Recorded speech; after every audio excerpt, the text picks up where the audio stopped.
Resuelva cada fuerza actuando sobre el poste en sus componentes X y Y.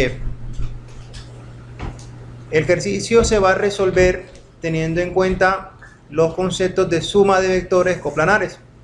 En este caso simplemente piden calcular cada uno de los componentes X y Y de las fuerzas vectoriales que vectorialmente están expresadas en ese plano cartesiano, precisamente X y Y. Entonces, preliminarmente también pensemos que como hay una numeración previa, si ven que hay F1, F2 y F3, si lo ven acá, entonces vamos ahí en ese orden, ¿vale? Entonces F1 en X, F1 en Y. ¿Están conmigo?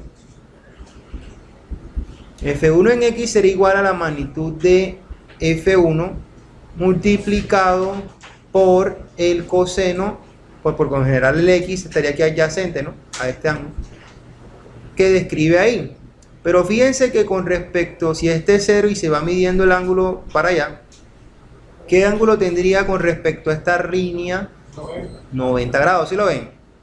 Entonces sería reemplazar la magnitud, que no sé si es clara, que dice que es 300, ¿lo ven ahí?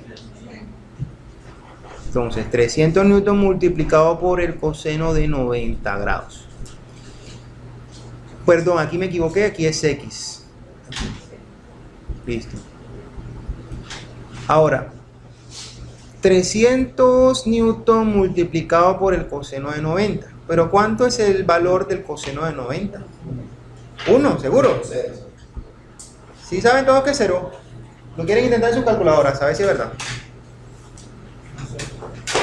¿Sí queda claro que es 0, no? Bien, es 0.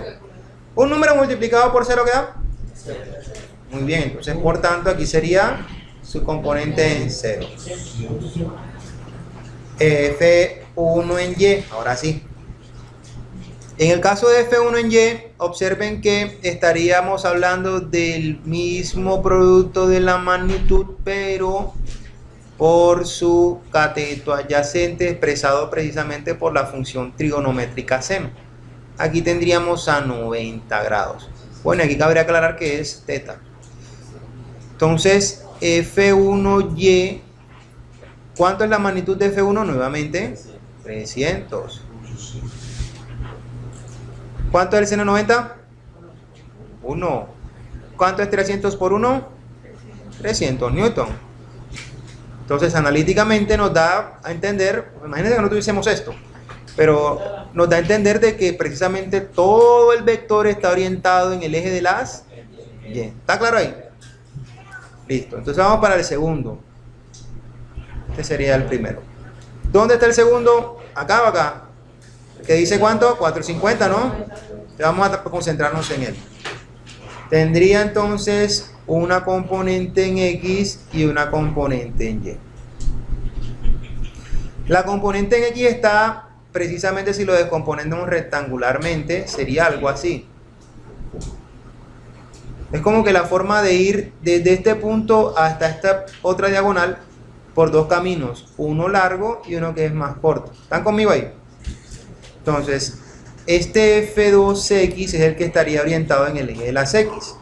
Sería multiplicar, por tanto, la magnitud de F2 ¿por quién? Para expresar esa proyección adyacente al ángulo. ¿Seno o coseno?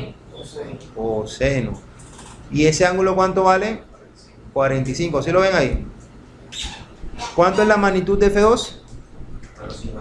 450.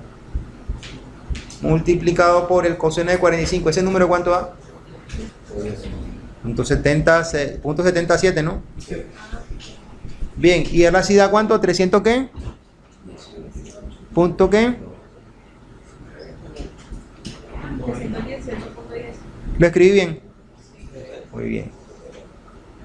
Pero miren algo, numéricamente estará bien hasta ahí, pero como está orientado hacia la izquierda, de aquí en adelante nunca vamos a olvidar en colocar el negativo en caso tal de que pues los vectores estén orientados en la parte opuesta, precisamente de sus expresiones típicas positivas.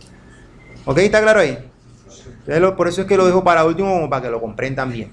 En el caso de F2Y, ¿qué tal si analizamos Y? ¿Va hacia arriba o hacia abajo para llegar de aquí a acá? Bueno, aquí está un poco torcido. Bueno, entonces habiendo dibujado la componente rectangular de Y que va hacia arriba, fíjense que aquí va a ser positiva. ¿Sí lo ven? Porque va hacia arriba. Coincide con el cateto, o más bien con la posición vertical o dirección o sentido vertical que tendría el eje de la Y. Entonces sería aquí F2, ¿cuánto vale? Muy bien, ténganme ese numerito ahí. Pregunto, ¿coseno o seno? Seno, porque está en el cateto opuesto. Muy bien. ¿Por qué ángulo?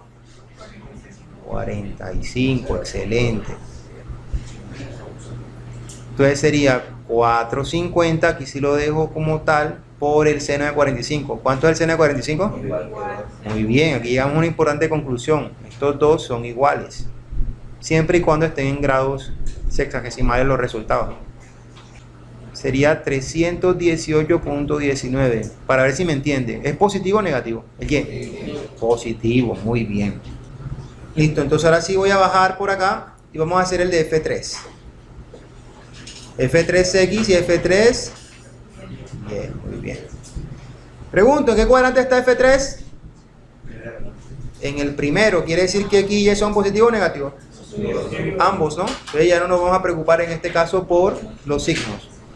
¿Cuánto es la magnitud de F3? 600. Vamos a hacerlo un poquito más directo. Aquí hay un concepto de triángulo pendiente, ¿lo ven? Entonces, en ese caso particular, como no nos dan ángulo, tenemos que usar esa relación de triángulos. Miren que voy a expresar el X. El X está en la horizontal. ¿Están conmigo ahí?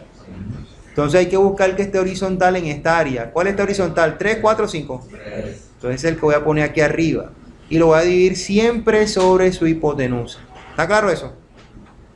Bien, háganme esa operación. 600 por 3 entre 5.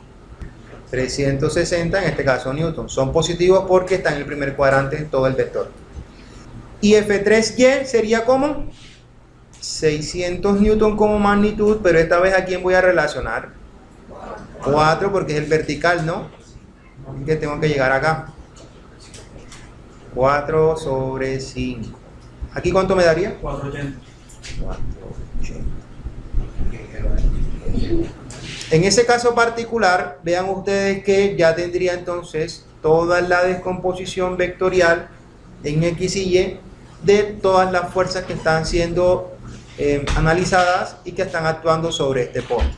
Entonces es la forma típica de calcular cada una de sus componentes rectangulares en un tipo de problemas como este. No olvides suscribirte y darle like.